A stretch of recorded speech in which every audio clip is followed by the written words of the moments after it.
காவல் நிலையங்கள்ல கைதிகள் வழுக்கி விடுகிறது அப்படிங்கிறது இன்னைக்கு சாதாரணமான ஒரு நிலைமையான ஒரு நேரங்கள்ல நீங்க இப்போ சமூக ஊடகங்கள்ல பாத்தீங்கன்னா இந்த 5 பேர் கைது செய்யப்பட்ட ஒரு இந்த 5 பேரும் வழுக்கி விழுவார்களா அப்படின்னு கேன்ற கேள்வி கேட்கிற அளவுக்கு ஆயிடுச்சு இன்னைக்கு நிலைமை இல்லையா? கண்டிப்பா, கண்டிப்பா, இல்ல இதுல கண்டிப்பா. இதுல முக்கியமான இன்னொரு ஒரு கேள்வி ஒண்ணு.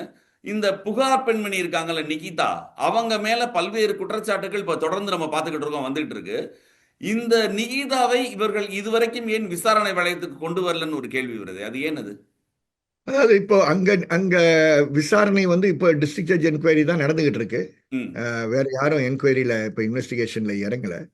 இப்போ டிஸ்ட்ரிக்ட் ஜட்ஜ் அவர் ஒரு வழிமுறை வைத்திருக்கிறார். அது அது ம். அது அவருடைய விஸ்டத்துக்கு உட்றது நல்லது. இப்போ பாதிக்கப்பட்டவர் பார்த்த சாட்சிகள் எல்லாம் அழைச்சிட்டு இருக்காரு. அப்புறம் ஒரு ஸ்டேஜ்ல காவல்துறையை விசாரிப்பார், அதிகாரிகளை விசாரிப்பார் என்று கருதுகிறோம். இன்னொரு ஸ்டேஜ்ல அவர் கண்டிப்பா நிக்கிதாவை கூட விசாரிக்கக்கூடிய ஒரு வாய்ப்பு கண்டிப்பா கிடைக்கும். அவர் கொடுத்த புகார் சம்பந்தமாக. நம்ம வெளியே அதாவது நிக்கிதா அந்த அந்த புகார் சம்பந்தமாகத்தான் இவ்வளவு பெரிய துன்பம் நடந்தது. அந்த புகார் மேல இருக்கக்கூடிய நம்பகத்தன்மையை இப்ப கெட்டு போயிருக்கின்ற மாதிரி இருக்கு. அந்த புகார்ல சொல்லப்பட்டதே ஒரு தவறு பொய்ன்ற மாதிரி கூட்டம் வெளியில வந்து தகவல் வந்துட்டு இருக்கு. அப்போ அவர்களையும் கூட்டு விசாரிக்கிறதான முறையா இருக்கும். அது ஏன் இன்னும் தாமதப்படுதுன்ற ஒரு கேள்வி வருது.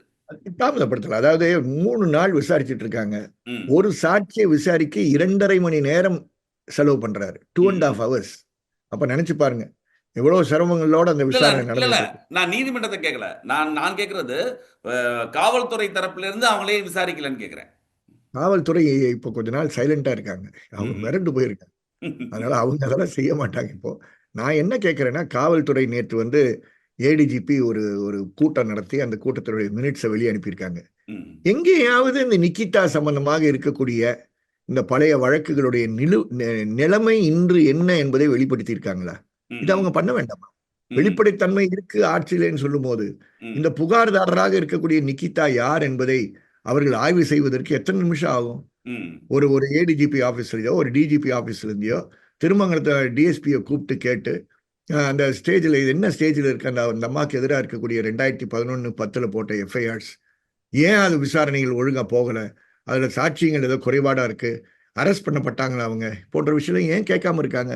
இதையும் செய்யணும்ல அவங்க. இது ம்ஹ்ம். காவல்துறை செய்ய வேண்டியது. இது இந்த வழக்கு சம்பந்தமான விஷயம் இல்ல. இது பழைய வழக்கு சம்பந்தமான விஷயங்களை கேட்கிறேன்.